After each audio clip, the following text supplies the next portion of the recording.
एक उम्मीद सुनहरे ख्वाबों की जो आपने देख रखे हैं अपने बच्चों के लिए, सुनहरे कल की सूरत में। उस सुनहरे कल के लिए हम संवारते हैं आपके बच्चों का मुस्तकबिल। यूनिक ग्रुप ऑफ इंस्टीट्यूशन गुज़िश्ता 33 वर्षों से दिखा रहा है रास्तों को मंजिल, उम्मीद को रोशनी, इल्म से अमल की रवायत, बच्चों के रोशन मुस्तकबिल का जामिन।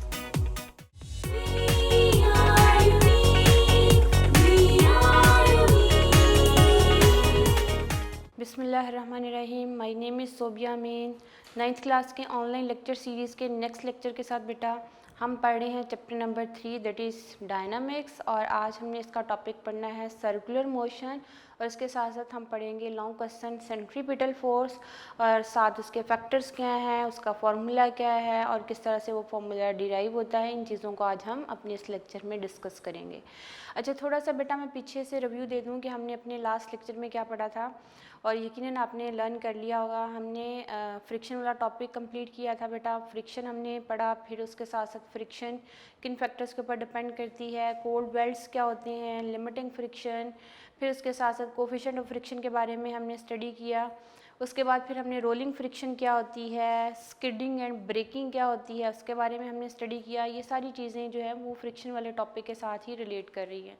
और फिर हमने पढ़ा what are the situation in which force of friction is desirable, और फिर उसके साथ हमने पढ़ा कि what are the situations in which force of friction is undesirable. फिर हमने उसके साथ 4 मेथड्स टू रिड्यूस फ्रिक्शन जो है वो हमने स्टडी किए थे। वहाँ तक हमारा जो है कंप्लीट टॉपिक जो है वो फ्रिक्शन का कंप्लीट हो चुका है। उसमें से बहुत सारे शॉर्ट क्वेश्चंस बन जाते हैं, कभी लॉन्ग क्वेश्चन आ जाता है। वो चीज़ें मैं अपने पिछले लेक्चर्स में जो है वो साथ साथ आप लोगों के साथ डिस्कस कर चुकी हूँ। आज बेटा हमने पढ़ना है सर्कुलर मोशन। आपने चैप्टर नंबर 2 में टाइप्स ऑफ मोशन पढ़ ली हुई हैं, जिसमें अगर आप लोगों को थोड़ा सा मेमोराइज़ करा दूं, उसमें आपने 3 टाइप्स ऑफ मोशन पढ़ी। One is the translatory motion, फिर आपने रोटेटरी मोशन पढ़ा, और फिर वाइब्रेटरी मोशन पढ़ा। लेकिन ट्रांसलेटिव मोशन जो था उसकी फर्दर 3 टाइप्स के बारे में भी आपने स्टडी किया। ट्रांसलेटिव मोशन क्या होती है बेटा? ये एक ऐसी मोशन जिसमें बॉडी मूव करता है without any rotation along a straight line या फिर कर्व पाथ। यानी वो बॉडी की मोशन स्ट्रेट लाइन में भी हो सकती है, कर्व पाथ में भी हो सकती है, लेकिन बॉडी के अंदर किसी किस्म की रोटेशन क्रिएट नहीं होती। इस किस्म की मोशन को हम क्या बोलते हैं? Translatory motion. फिर आपने फर्दर स्टडी की थी बेटा ट्रांसलेटिव मोशन की फर्दर 3 टाइप्स। उन 3 टाइप्स में आपने पढ़ा लीनियर मोशन, और लीनियर मोशन क्या होती है? Straight line motion of the body is called the linear motion. फिर आपने वहीं पे पढ़ा था कि इसकी सेकंड टाइप क्या है? Circular motion. अगर ऑब्जेक्ट मूव करता है अलोंग दी सर्कुलर पाथ तो उसकी मोशन क्या कहलाती है? Circular motion. और फिर आपने इसकी थर्ड टाइप क्या पढ़ी थी? रैंडम मोशन, जिसमें बॉडी मूव करता है इन ए डिसऑर्डर मैनर। उसमें टू एंड फ्रो मोशन की बजाय बॉडी की जो है वो मोशन होती है डिसऑर्डर। कभी वो लेफ्ट साइड पे जाएगा, कभी राइट साइड पे जाएगा, कभी आगे कभी पीछे। उसकी डिसऑर्डर जो मोशन होती है, इरेगुलर मोशन जो होती है, वो क्या कहलाती है? Random motion. हमने अभी जो स्टडी करना है चैप्टर नंबर 3 में बेटा वो सर्कुलर मोशन है। सर्कुलर मोशन किसकी टाइप की? ट्रांसलेटिव मोशन की ही टाइप है। और सर्कुलर मोशन में बॉडी मूव करता है अलोंग दी सर्कुलर पाथ। तो जब आप इसकी डेफिनेशन लिखोगे तो क्या लिखोगे? The motion of the body along the circular path is called the circular motion. तो हम क्या लिखेंगे? The motion of the body along the circular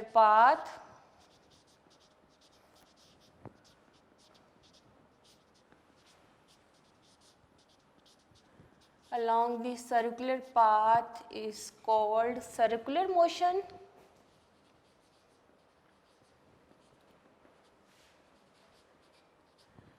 circular motion.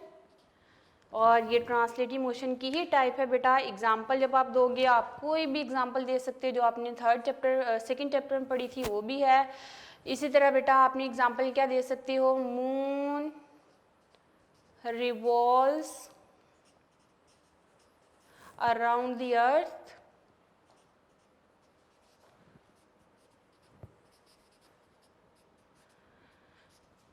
is the example of circular motion. Example of circular motion. और इस chapter में जो example दी हुई है बेटा, वो एग्जांपल क्या है, वो कहता है कि अज्यूम कीजिए कि आपके पास एक स्टोन है जिसकी मास m है, आपने उसको एक स्ट्रिंग के साथ जो है वो टाई कर लिया हुआ है और स्ट्रिंग को आपने जो है वो घुमाना शुरू किया, विर्ल करना शुरू किया, तो यही स्ट्रिंग जो है इस ऑब्जेक्ट को अलोंग दी सर्कुलर पाथ जो है मूव कराएगी, तो ये मोशन भी क्या कहलाएगी, सर्कुलर मोशन कहलाएगी। और एग्जांपल दे सकती हो, वो क्या दे सकती हो, अर्थ रिवॉल्व अराउंड दी सन जो है वो कौन सी मोशन होगी, that is also the circular motion. Electron revolve करते हैं अराउंड द न्यूक्लियस, ये भी मोशन कौन सी होगी बेटा, सर्कुलर मोशन कहलाती है। तो आप कोई से भी एग्जांपल देंगे तो वो आप लोगों की जो है इसके साथ सर्कुलर मोशन के साथ जो है वो एग्जांपल कोट हो जाएगी। ये एज ए शॉर्ट क्वेश्चन आता है, what is the circular motion, give example. तो सर्कुलर मोशन क्या है, the motion of the object around the circular path is called the circular motion. Example मैंने क्या क्या दी हैं बेटा, electron revolves around the nucleus is in the example of the circular motion, earth revolve around the sun is also in the circular path, that is also the circular motion. Similarly moon revolves around the earth, that is also in the circular motion.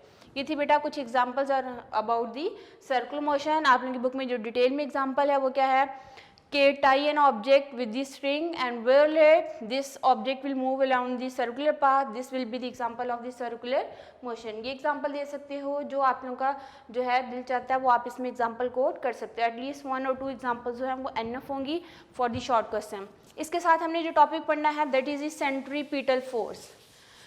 और centripetal force में भी object जो है ना बेटा circular path पे ही move करता है, लेकिन कौन सी फोर्स रिक्वायर्ड होगी उस ऑब्जेक्ट को सर्कुलर पाथ पे मूव कराने के लिए, उस चीज़ को हम डिस्कस करेंगे। कॉन्टिन्यूसली कोई ना कोई फोर्स जो है वो उस ऑब्जेक्ट को कंपेल करती है ताकि वो मूव करे अराउंड द सर्कुलर पाथ, तो उस फोर्स को बोला जाता है सेंट्रीपिटल फोर्स। सेंट्रीपिटल फोर्स यानी वो फोर्स जो towards the centre of circle जो एक्ट करती है, that is called the centripetal force.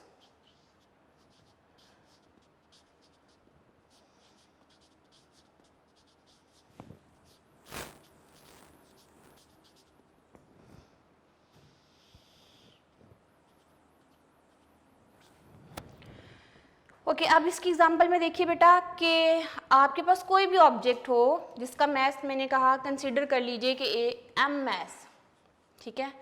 आपने इसको यहाँ से पकड़ा हुआ है, ये स्ट्रिंग है, स्ट्रिंग के साथ एक ऑब्जेक्ट जिसका मैस m है उसको हमने बांध लिया हुआ है। अब आपने हाथ को मूव कराते कॉन्टिन्यूसली इस स्ट्रिंग को ताकि ये ऑब्जेक्ट जो है अराउंड दिस सर्कुलर पाथ क्या कर सके, मूव कर सके। यानी इसकी मोशन यहाँ से यूँ देखोगे तो लीनियर मोशन होगी, लेकिन हम फोर्स लगाते हैं तो इसको बेंड करते हैं, तो हर पॉइंट पे जो है वो फोर्स इस ऑब्जेक्ट को बेंड कराएगी ताकि ये ऑब्जेक्ट किस तरह मूव करे अराउंड दी सर्कुलर पाथ। अब इसके ऊपर हर जगह फोर्स लगाई जा रही है ताकि ये ऑब्जेक्ट सीधा मूव करने के बजाय किस तरफ मूव करता जाए, अराउंड दी सर्कुलर पाथ जो है ये ऑब्जेक्ट मूव करे। जो फोर्स इस ऑब्जेक्ट के लिए रिक्वायर्ड है, जो इस ऑब्जेक्ट को कंपेल करती है to move around the circular path, that force is called the centripetal force. ये कोई फंडामेंटल फोर्स नहीं है बेटा। बेसिकली देखिए कि फोर्स अराइज होती है दूसरी फोर्स से, फंडामेंटल फोर्सेस 4 ही हैं, और वो फंडामेंटल फोर्सेस कौन कौन सी हैं, इलेक्ट्रोमैग्नेटिक फोर्स फंडामेंटल फोर्स है, ग्रेविटेशनल फोर्स फंडामेंटल फोर्स है, strong nuclear force fundamental force है, एंड वीक न्यूक्लियर फोर्सेस जो हैं वो फंडामेंटल फोर्सेस हैं। ये 4 फोर्सेस फंडामेंटल फोर्सेस हैं। बाकी जितनी फोर्सेस हैं ना वो इन्हीं से आगे ओरिजिनेट होती हैं। जैसे हमने टेंशन इज अ फोर्स, हमने कहा friction is a force, weight जो है वो due to the force of gravity जो है वो ऑब्जेक्ट के ऊपर ऑब्जेक्ट को अट्रैक्ट करता है towards the centre of earth, तो वो भी due to gravitational pull of the earth जो है वो अराइज होता है। तो यहाँ पे बाकी जितनी फोर्सेज है ना वो दूसरी फोर्सेज से डिराइव होती हैं। ये कोई फंडामेंटल फोर्स नहीं है, बल्कि हम अप्लाइड फोर्स लगाते हैं इसके ऊपर, उस ऑब्जेक्ट को कंपेल करते हैं हर पॉइंट के ऊपर ताकि वो मूव करे अराउंड द सर्कुलर पाथ। हम ये फोर्स लगानी छोड़ दें तो ये सेंटीपिटल फोर्स भी क्या हो जाएगी, ख़त्म हो जाएगी, ठीक है। तो हम एक्सटर्नली एक फोर्स अप्लाई कर रहे होते हैं हर पॉइंट के ऊपर ताकि ये ऑब्जेक्ट सीधा मूव नहीं करे, बल्कि हर पॉइंट के ऊपर वो अराउंड द सर्कुलर पाथ क्या करता जाएगा, मूव करता जाएगा। तो इसलिए इस फोर्स को नाम क्या दिया गया है, सेंट्रीपिटल फोर्स, यानी towards the centre of circle जो फोर्स एक्ट होती है that is called the centripetal force. तो जब हम इसकी डेफिनेशन लिखते हैं बेटा तो हम क्या लिखेंगे, the force that compel the body or that keeps the body to move around the circular path is called the centripetal force. The force that keeps the body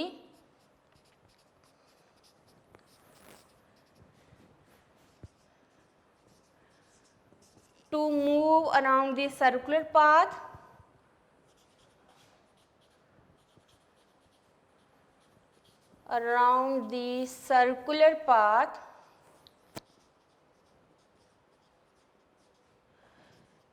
is called centripetal force.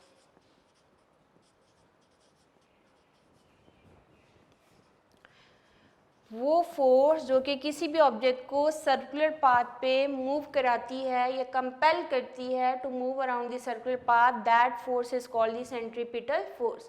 और ये forces जो है, ये force basically किसी और force की वजह से अराइज होती है। फॉर एग्जांपल, अगर हम एग्जांपल लेते हैं बेटा, काफ़ी सारी आप एग्जांपल इसमें कोट कर सकते हो। अभी मैंने एग्जांपल दी थी बेटा कि अर्थ रिवॉल्व करती है around the sun, earth revolve कर रही है अराउंड दी सन, तो इन दैट केस वहाँ पे कौन सी फोर्स जो है वो प्रोवाइड करेगी necessary centripetal force, that is the gravitational pull of the earth between the earth and the sun that provide the necessary centripetal force. यानी जब भी अर्थ मूव करती है with constant speed around the sun, वहाँ पे gravitational pull between the earth and the sun provide करता है necessary centripetal force. तो वहाँ पे नेसेसरी सेंट्रीपिटल फोर्स कहाँ से प्रोवाइड हुई बेटा, due to the gravitational pull. तो उसी एग्जाम्पल अगर हम यहाँ पे लिखते हैं तो हम क्या लिखेंगे, earth revolves around the, example first example में इसमें कोट कर रही हूँ बेटा, earth revolves around the sun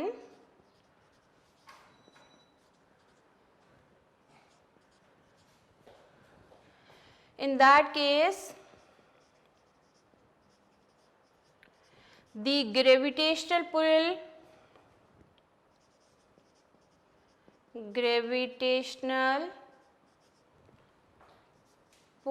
between the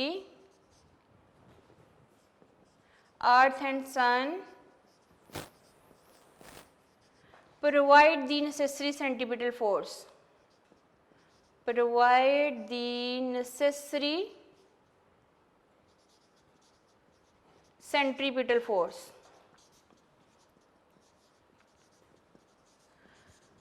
ये बात आपको समझ आ गई बेटा कि अर्थ जब रिवॉल्व करती है अराउंड द सन तो कहाँ से ये प्रोवाइड होगी सेंट्रीपिटल फोर्स, जो ग्रेविटेशनल फोर्स होगी between the earth and the sun वो प्रोवाइड करेगी नेसेसरी सेंट्रीपिटल फोर्स। एक और एग्जांपल अगर हम इसकी कोट करते हैं बेटा, electrons revolve around the nucleus, electron revolves around the nucleus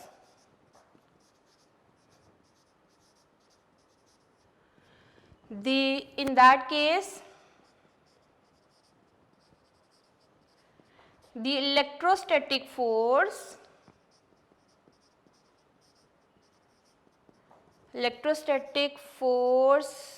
between nucleus and electron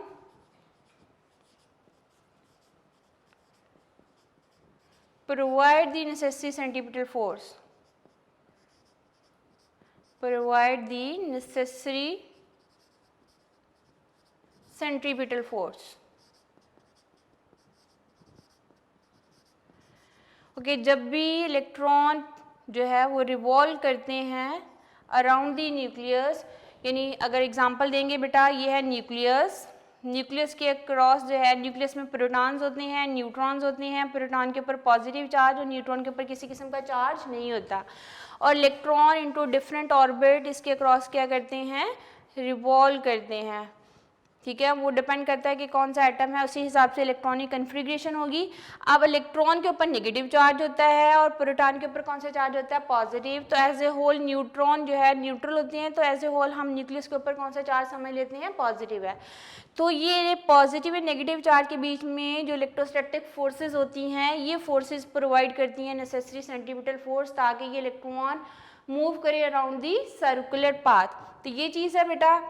और थर्ड एग्जांपल में अगर हम बात करते हैं इसी की, कि अगर हमारे पास कोई ऑब्जेक्ट जिसको हमने टाई कर लिया हो विद दी स्ट्रिंग, तो यहाँ पे tension in the string provide करती है नेसेसरी सेंट्रीपिटल फोर्स। यानी जब हम किसी भी स्ट्रिंग के साथ कोई ऑब्जेक्ट को बांध देते हैं और उसको घुमाना शुरू करते हैं, तो जो स्ट्रिंग के अंदर टेंशन होती है वो टेंशन प्रोवाइड करती है necessary centripetal force and compel करेगी एंड कीप करेगी उस ऑब्जेक्ट को to move around the circular path. तो इसके लिए हम थर्ड एग्जांपल में लिख रहे हैं बेटा, if N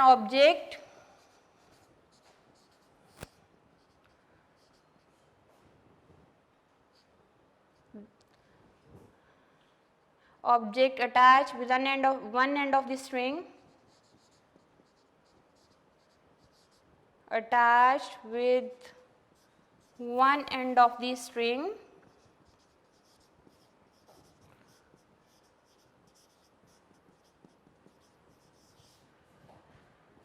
one end of the string is moving around the circular path, moving in a circular path,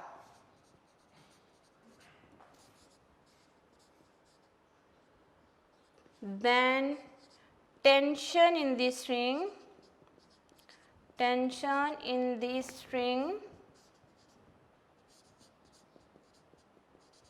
provide the necessary centripetal force.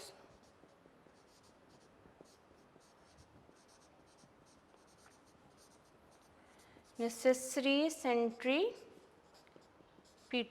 Force. अच्छा बेटा, ये इंपॉर्टेंट लॉन्ग क्वेश्चन है, शॉर्ट भी आ जाता है, कभी शॉर्ट आए तो डेफिनेशन के साथ उसका फॉर्मूला लिखना होता है या कोई एक एग्जांपल आप कोट कर सकते हो, लेकिन लॉन्ग क्वेश्चन आए तो डेफिनेशन के साथ ऑलमोस्ट सारी एग्जांपल और फिर उसकी एक्सप्लेनेशन और सेंट्रीपिटल एक्सरे ईच एंड एवरीथिंग लिखनी होगी। मैं एंड पे आपको फिर से समराइज कर दूंगी कि किस तरह से लॉन्ग क्वेश्चन को अटेम्प्ट करना है। बेटा centripetal force important long question है, 3 दफ़ा बोर्ड में आ चुका है, 1 दफ़ा लॉन्ग क्वेश्चन, 2 दफ़ा इसमें से शॉर्ट क्वेश्चन बना दिए गए हैं। तो इसको इस सीक्वेंस के साथ लिखिए आप लोग। The force that keeps the body to move around the circular path, that is called the centripetal force। और ये centripetal force एक external force की वजह से originate होती है और body को move कराती है around the circular path, जिसमें हमने कुछ examples quote किए हैं बेटा। Earth revolve around the sun, in that case gravitational force present between the earth and the sun provide the necessary centripetal force। फिर हमने एग्जाम्पल दी बेटा, electron revolve around the nucleus, in that case electrostatic force between the nucleus and electron provide the necessary centripetal force. Nucleus के बीच में and electron के बीच में जो इलेक्ट्रोस्टैटिक फोर्सेस होती हैं पॉजिटिव एंड नेगेटिव चार्जेस के बीच की वजह से वो प्रोवाइड करती हैं बेटा नेसेसरी सेंट्रीपिटल फोर्स, ताकि इलेक्ट्रॉन रिवॉल्व करे अराउंड द न्यूक्लियस। किस पाथ पे रिवॉल्व करती हैं, सर्कुलर पाथ पे, तो वहाँ पे जो नेसेसरी सेंट्रीपिटल फोर्स होती है वो प्रोवाइड होती है by the electrostatic force. Third example मैंने दी बेटा कि अगर किसी ऑब्जेक्ट को हम टाई कर लेते हैं किसी भी स्ट्रिंग के साथ और उसको घुमाना शुरू करते हैं अराउंड द सर्कुलर पाथ, तो वहाँ पे 20 सेंट्रीपिटल फोर्स रिक्वायर्ड होती है। और वो सेंट्रीपिटल फोर्स कहाँ से ओरिजिनेट होती है, ये क्या चीज़ प्रोवाइड करती है, वो टेंशन इन द स्ट्रिंग जो है वो फोर्स प्रोवाइड करती है नेसेसरी सेंट्रीपिटल फोर्स, ताकि वो ऑब्जेक्ट जो है वो मूव करे अराउंड दी सर्कुलर पाथ, और वहाँ पे भी रिक्वायर्ड होगी सेंट्रीपिटल फोर्स।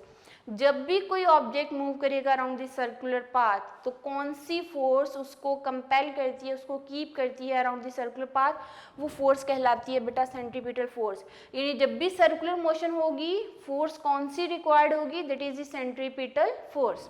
क्लियर है, ये मैंने एग्जांपल्स दे दिए। अब हम इसकी एक्सप्लेनेशन स्टार्ट करते हैं बेटा। इस एग्जांपल को कोट कीजिए कि आपके पास एक ऑब्जेक्ट है जिसकी मास क्या है m, that is moving with velocity v और ये इसका सेंटर है। सेंटर को मैंने अगर ओ से रिप्रेजेंट कर दिया बेटा, ये सेंटर से इसका जो रेडियस होगा, यूँ समझ लीजिए कि जो स्ट्रिंग की लेंथ होगी वही इसका इस सर्कुलर पाथ का रेडियस कहलाएगा। उसको मैंने किस चीज़ से रिप्रेजेंट कर दिया, आर के साथ।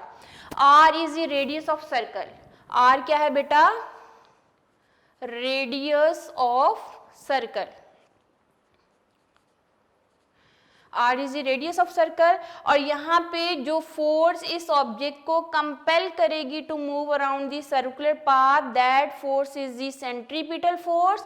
और इस सेंट्रीपिटल फोर्स को बेटा एफ सी से रिप्रेजेंट किया जाता है। एफ कैपिटल लिखना है और सी सबस्क्रिप्ट जो है वो नीचे लिखेंगे। यहाँ पे मैं फिर से बड़ा करके लिख रही हूँ बेटा, इसको सेंट्रीपिटल फोर्स को हम कैसे रिप्रेजेंट करेंगे, एफ के साथ, और साथ सी जो है सबस्क्रिप्ट लिख देंगे।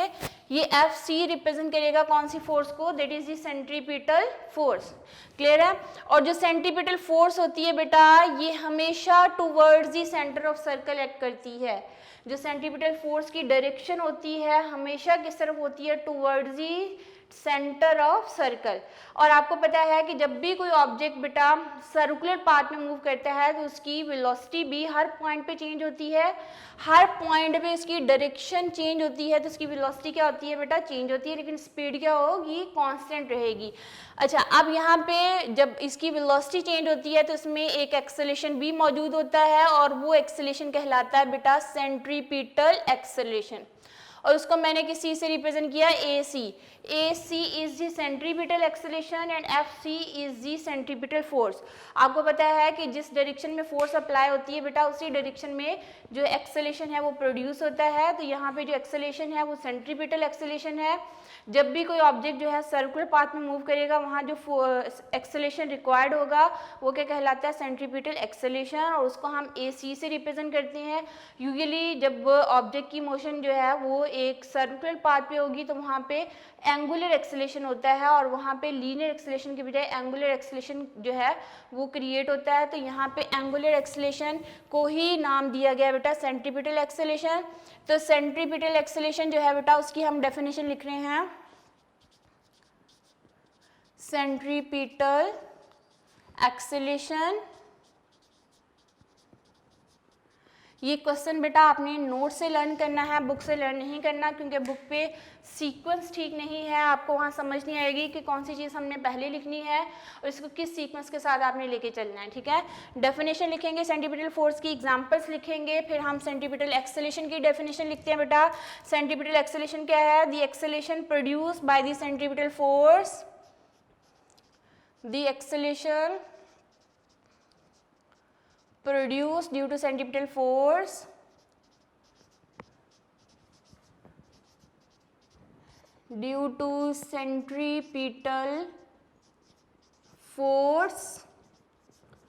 is called centripetal acceleration.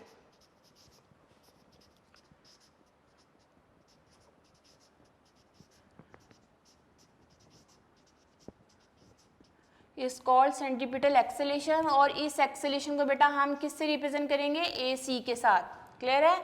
आप ए सी का जो फॉर्मूला यूज होता है, A C is the centripetal acceleration, और इसका फॉर्मूला था बेटा V square divided by R. ठीक है, this is the formula in order to use the centripetal acceleration.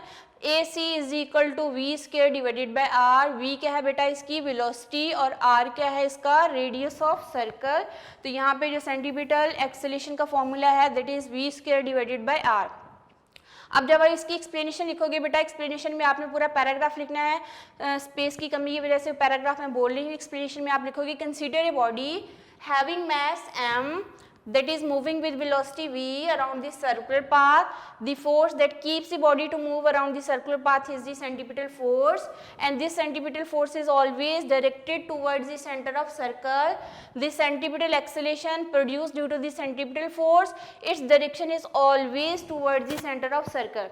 यानी दो चीज़ों की डायरेक्शन जो होगी वो हमेशा towards the centre of circle होगी, और वो सेंटर ऑफ सर्कल की तरफ जो डायरेक्शन है बेटा वो किस चीज़ की होगी, सेंट्रीपिटल फोर्स की भी एंड सेंट्रीपिटल एक्सेलरेशन की भी। और आप लोगों को पता है जब हमने Newton second law of motion में पढ़ा कि जब एक्सेलरेशन बॉडी में प्रोड्यूस होता है ना, उसकी डायरेक्शन हमेशा किस तरफ होती है बेटा, जिस तरफ फोर्स होती है। तो इसलिए फोर्स की तरफ ही सेंट्रीपिटल एक्सेलरेशन की डायरेक्शन होगी। सेंट्रीपिटल फोर्स की direction towards the centre of circle, then centripetal acceleration की भी डायरेक्शन जो होगी वो किस तरफ होगी, towards the centre of circle. ठीक है, ये पूरी एक्सप्लेनेशन आपने डायग्राम के साथ लिखनी है। और उसके बाद बेटा चूंकि बॉडी में फोर्स जो जनरेट होती है बेटा, उसके लिए हम फॉर्मूला लिखते हैं according to Newton second law of motion. According to Newton's second law of motion,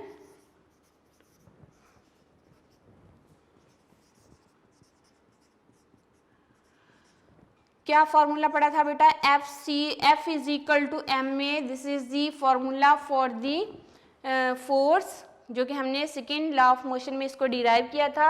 अब चूंकि बॉडी की मोशन कैसी है, सर्कुलर मोशन है, तो इसके लिए जो फोर्स रिक्वायर्ड होती है बेटा सेंट्रीपिटल फोर्स होती है, तो उसको हम FC से रिप्रेजेंट कर देंगे।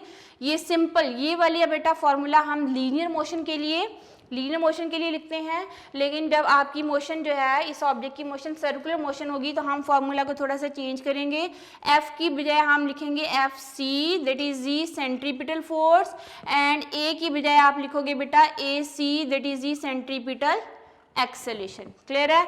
अब ये फॉर्मूला आप लोगों का बन जाएगा बेटा सेकेंड लॉ ऑफ मोशन के मुताबिक। इस ऑब्जेक्ट की जब मोशन सर्कुलर मोशन होगी तो फिर हम फॉर्मूला क्या लिखेंगे, FC is equal to MAC। FCE क्या है, सेंट्रीपिटल फोर्स, एंड AC क्या है बेटा, सेंट्रीपिटल एक्सेलरेशन। अब आप क्या लिखोगे, AC का ये वाला फॉर्मूला जो है यहाँ पुट कर दोगे कि सेंट्रीपिटल एक्सेलरेशन की जो वैल्यू है बेटा वो क्या है, v² डिवाइडेड बाय r। तो सेंट्रीपिटल फोर्स के लिए आप क्या लिखोगे, mv² डिवाइडेड बाय r। अब मैंने क्या किया है, AC की जगह बेटा ये पूरी वैल्यू लिख दी। तो सेंट्रीपिटल फोर्स का फॉर्मूला आपके पास क्या बन जाएगा, mv² divided by r।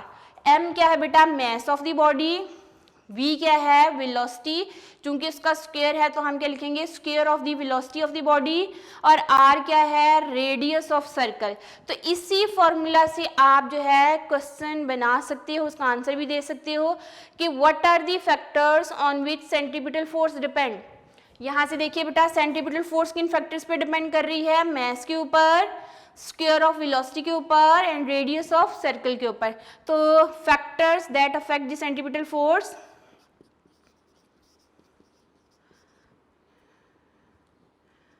Factors जो हैं वो कौन कौन से होंगे सेंट्रीपिटल फोर्स के बेटा, मास of the body, mass of body उसको मैंने m से लिख दिया बेटा। सेकेंड क्या है, square of velocity of the body, square of velocity of the body, और उसको हमने v² के साथ लिख दिया। और थर्ड फैक्टर क्या है बेटा, radius of circle, radius of circle. गौर से देखिए बेटा कि आपके पास जो सेंट्रीपिटल फोर्स का फॉर्मूला है वो क्या है, FC is equal to mv² divided by r। इसी फॉर्मूला से आप लोगों को ये चीज़ भी क्लियर होती है बेटा कि रेडियस ऑफ सर्कल के साथ सेंट्रीपिटल फोर्स का इनवर्स रिलेशन है, यानी रेडियस कम होगा तो सेंट्रीपिटल फोर्स क्या होगी, ज़्यादा होगी। रेडियस ऑफ सर्कल ज़्यादा हो जाएगा तो सेंट्रीपिटल फोर्स की वैल्यू क्या होगी, कम होगी। मास के साथ सेंट्रीपिटल फोर्स का डायरेक्ट रिलेशन है, स्क्वायर ऑफ वेलोसिटीज के साथ भी इसका क्या है, डायरेक्ट रिलेशन है। यहाँ पे क्वेश्चन बेटा बहुत सारे बन सकते हैं, एज एमसी को पूछा जा सकता है कि what will happen if the mass of the body is double. Mass को डबल कर देंगे तो क्या होगा, क्या अफेक्ट होगा सेंट्रीपिटल फोर्स के ऊपर, सेंट्रीपिटल फोर्स भी डबल हो जाएगी। मास को डबल करने से सेंट्रीपिटल फोर्स क्या हो जाएगी, डबल हो जाएगी। अगला फैक्टर क्या है, स्क्वायर ऑफ वेलोसिटी। अगर वेलोसिटी को डबल कर दे, वेलोसिटी को डबल कर दे तो सेंट्रीपिटल फोर्स के ऊपर क्या अफेक्ट होगा। अगर हम वेलोसिटी को डबल कर देते हैं बेटा, सेंट्रीपिटल फोर्स 4 टाइम हो जाती, क्योंकि v² है। अगर वेलोसिटी डबल कर देते हैं तो 2v कर देते हैं, 2 का स्क्वायर कितना होगा, 4 हो जाएगा। लेकिन अगर वेलोसिटी को 3 टाइम कर दें, ठीक है, वेलोसिटी उस ऑब्जेक्ट की क्या कर दें, 3 टाइम कर दें तो 3 का स्क्वायर कितना होगा 9, तो सेंट्रीपिटल फोर्स क्या बन जाएगी 9 टाइम्स इंक्रीज हो जाएगी। तो यहीं से बेटा बहुत सारे फैक्टर्स जो हैं उनको आप एक्सप्लेन कर सकते हो। If the mass of the body is double then centripetal force will also double. If the velocity of the body is double then centripetal force become 4 time, क्योंकि velocity को डबल करेंगे तो ये v स्क्वायर है 2 का square होगा तो वो 2 का स्क्वायर 4 टाइम बन जाएगा। लेकिन अगर रेडियस को बेटा डबल करते हैं, रेडियस बढ़ा देते हैं 2 टाइम्स कर देते हैं, तो फिर आपके पास क्या होगा centripetal force reduce to half हो जाएगी। उसकी रीज़न क्या है कि रेडियस ऑफ सर्कल के साथ सेंट्रीपिटल फोर्स का कौन सा रिलेशन है, इनवर्स रिलेशन है। ये फैक्टर्स हैं जिनके ऊपर सेंट्रीपिटल फोर्स डिपेंड कर रही है। It depend upon the mass of the body, it depend upon the square of the velocity of the body, it depend upon the radius of circle. तो यहीं से आप बता सकते हैं बेटा if the mass of the body is double then centripetal force will also become double, but if the velocity of the body is double then centripetal force become 4 time. ये बहुत दफ़ा MCQ आ चुका है। इसी तरह अगर हम रेडियस की बात करते हैं बेटा, if the radius of the object radius of the circle is double then centripetal force will be reduced to half। Reason क्या है, उसके साथ इसका कौन सा रिलेशन है बेटा, इनवर्स रिलेशन है। अब ये चीज़ें आपने डिस्कस करनी है इसके साथ। और अगर आपको मैथमेटिकली ये चीज़ पूछी जाती है बेटा, what will happen if the velocity of the object is double then what will be the effect on the centripetal force. ठीक है, ये अगर आपसे क्वेश्चन पूछा जाता है बेटा, इसको मैं मैथमेटिकली सॉल्व कर रही हूँ। यहाँ पे क्वेश्चन क्या पूछा जा सकता है, what will be the effect on the centripetal force, what will be the effect on the centripetal force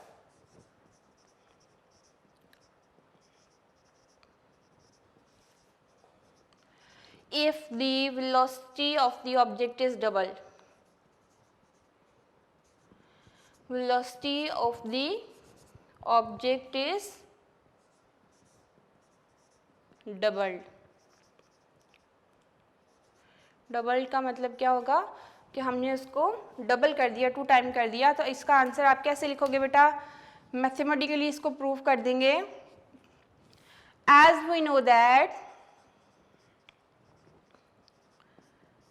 centripetal force का फॉर्मूला क्या है बेटा, Fc is equal to mv square divided by r। इसको फर्स्ट इक्वेशन का नाम दे देते हैं। This is the formula for the centripetal force. अब वो क्वेश्चन में क्या कहता है बेटा, वेलोसिटी को डबल करना है, इसको डबल करना है। तो जो चेंज इन वेलोसिटी आएगा उसको मैंने v प्राइम से रिप्रेजेंट कर दिया। v प्राइम जो है वो 2v के इक्वल है, यानी हमने इस वेलोसिटी को डबल कर दिया, 2v कर दिया।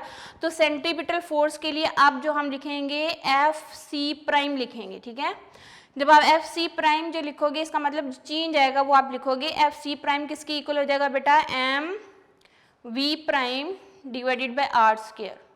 ठीक है, आप v प्राइम की वैल्यू पुट कीजिए इसमें, तो आपके पास क्या आ जाएगा बेटा, Fc is equal to mv prime की जगह क्या लिखोगे 2v और इसका स्क्वायर डिवाइडेड बाय r।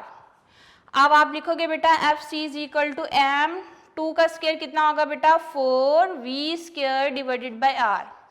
अब कांस्टेंट है 4 को बाहर ले आइए, तो आप क्या लिखोगे 4mv square divided by r। और ये पूरा mv स्क्वायर किसकी इक्वल था, according to first equation that is equal to centripetal force, यानी जो उसकी ओरिजिनल सेंट्रीपिटल फोर्स थी उसकी इक्वल था। तो जो Fc प्राइम, जो इसमें ऊपर प्राइम लिखना है बेटा, जो इसमें चेंज आया है वो Fc प्राइम है। तो आपके पास क्या आ जाएगा, Fc प्राइम जो है वो 4 टाइम हो जाएगी ओरिजिनल सेंट्रीपिटल फोर्स का। तो यहीं से बेटा आप बता सकते हो कि अगर वेलोसिटी को डबल कर दिया जाता है सेंट्रीपिटल फोर्स क्या हो जाती है, 4 टाइम हो जाती है, यानी ओरिजिनल सेंट्रीपिटल फोर्स का क्या हो जाती है, 4 टाइम हो जाती है। अब इसके साथ साथ आप एक और क्वेश्चन भी यहाँ बनता है, ये जो डबल की बात की, अगर वो कह दे रिड्यूस टू हाफ, कि वेलोसिटी हमने डबल करने के बजाय क्या कर दी है, रिड्यूस टू हाफ कर दी है, तो फिर क्या इफेक्ट होगा। तो फिर इसी तरह आपने डेरिवेशन करनी है, मैं आपको ये भी करवा देती हूँ। ये क्वेश्चन क्या था बेटा, what will be the effect on the centripetal force if the velocity of the body is double. अब सेम क्वेश्चन अगर डबल के बजाय वो क्या कर दे, is reduce to half, clear है?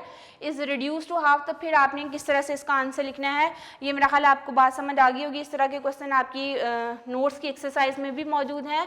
एक दफ़ा ये डेरिवेशन भी नोट कर लिया करो जब आप लोगों को साथ साथ काम करवाया जाता है।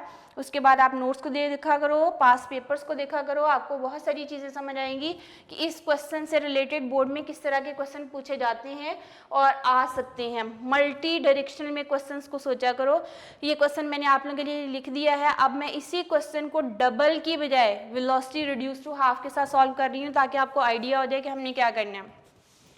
अब बेटा ये क्वेश्चन जो है मैं चेंज कर रही हूँ, अब मैं लिख रही हूँ velocity of the body will reduce to half. फिर क्या इफेक्ट होगा, what will be the effect on the centripetal force if the velocity of the object is reduced to half, reduced to half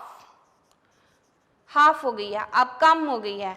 तो centripetal force का formula बेटा हमें पता है, जब आप पढ़ चुके होते हो आपने, उसके बाद जब लिखना है as we know that centripetal force Fc is equal to mv square divided by r।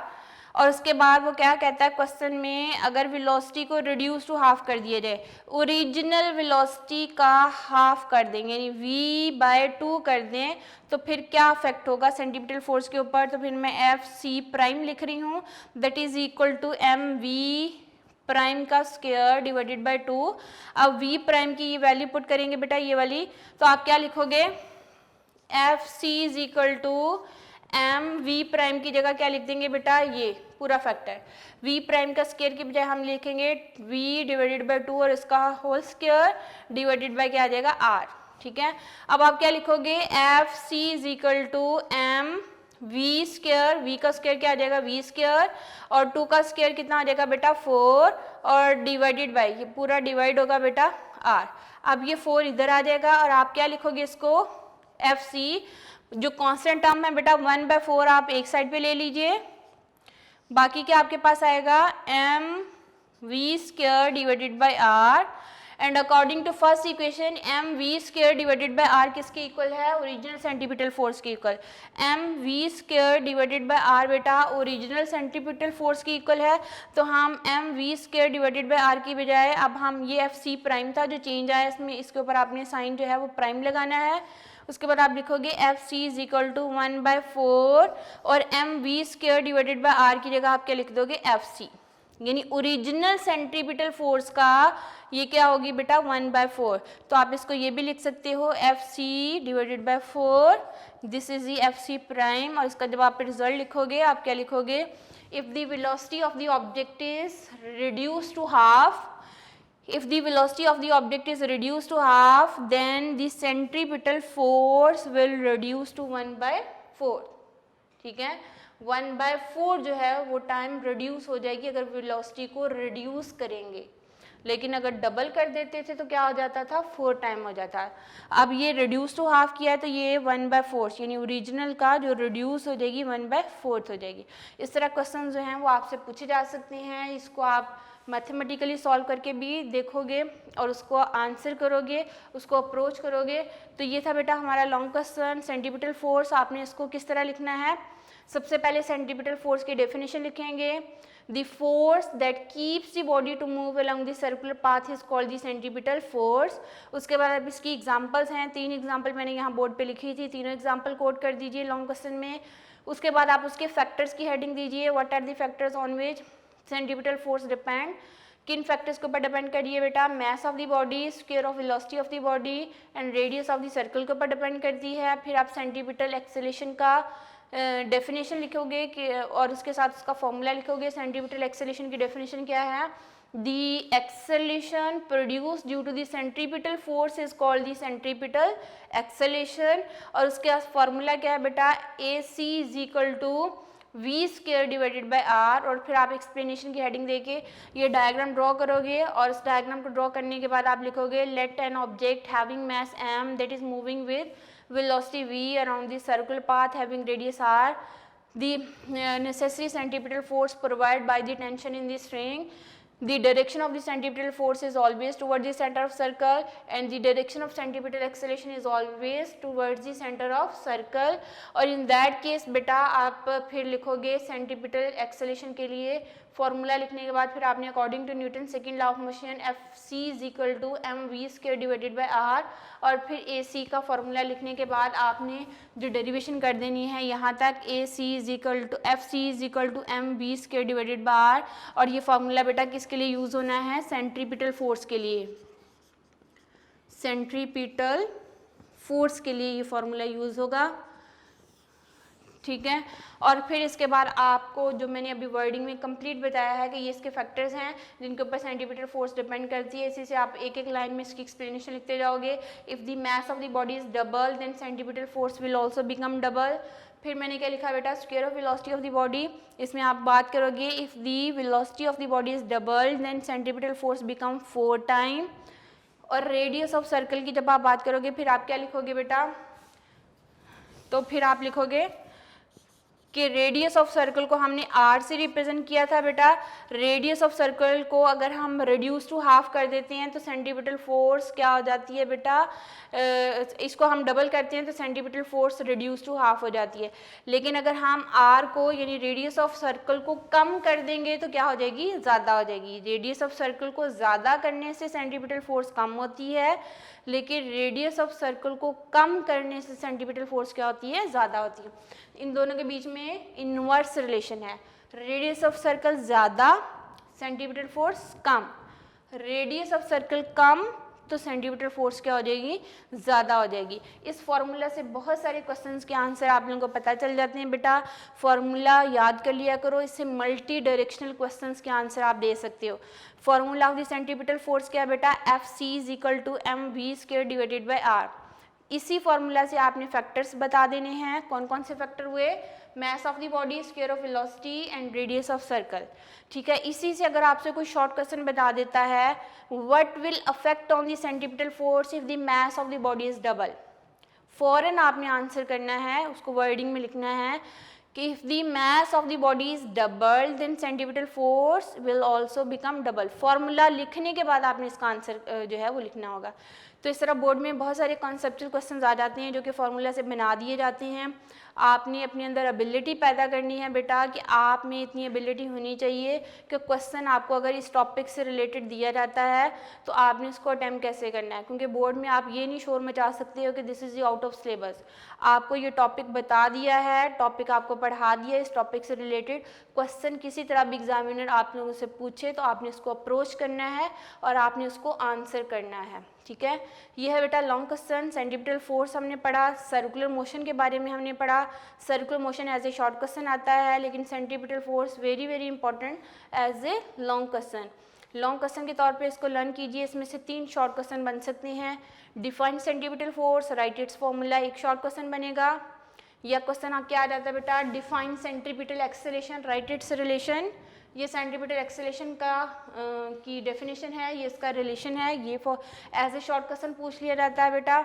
फिर मैंने आपको बताया कि ये फैक्टर से शॉर्ट क्वेश्चन बन सकता है, ये सेंटीमीटर फोर्स के फैक्टर्स हैं, यहाँ से क्वेश्चन बनाया जा सकता है। फिर आपको मैंने ये वाले क्वेश्चन भी बताए हैं कि what will be the effect on the centimetre force, अगर वेलोसिटी को डबल कर दें तो वो भी मैंने आपको बताया है, और ये मैंने जो सॉल्व किया रिड्यूस टू हाफ कर दें तो फिर क्या इफेक्ट होगा, ठीक है। ये थे बेटा सारे क्वेश्चन जो कि इस टॉपिक से रिलेटेड हैं। टॉपिक को आपने बुक की बजाय नोट से लर्न करना है। बुक पे बेटा इसकी सीक्वेंस ठीक नहीं है तो वहाँ पे आपको समझ नहीं आएगी कि कौन सी चीज़ हमने कैसे लिखनी है। वहाँ पे बुक में सेंटीमीटर एक्सेलेरेशन की डेफिनेशन भी गिवन नहीं है, लेकिन ये क्वेश्चन बोर्ड में आ चुका है। वो पूरी बुक की जो समरी एंड पे होती है ना, वहाँ सेंटीमीटर एक्सेलेरेशन की डेफिनेशन गिवन है, लेकिन टॉपिक के अंदर ये गिवन नहीं है। आप नोट से लर्न कीजिएगा, वहाँ सेंटीमीटर एक्सेलेरेशन की डेफिनेशन भी दी हुई है, फार्मूला भी दिया हुआ है, एग्जाम्पल्स भी कोड की हुई हैं, एक्सप्लेनेशन भी लिखी हुई है, फैक्टर्स भी लिखे हुए हैं, उसको उसी सीक्वेंस के साथ लिखिएगा। ये लॉन्ग क्वेश्चन के लिए फुल मार्क्स फिर आपको मिलेंगे। अच्छा, ये बेटा लर्न करके इसको लिख लीजिए। इंशाल्लाह फिर हम नेक्स्ट लेक्चर के साथ फिर हाजिर होंगे। तब तक के लिए अल्लाह हाफिज़।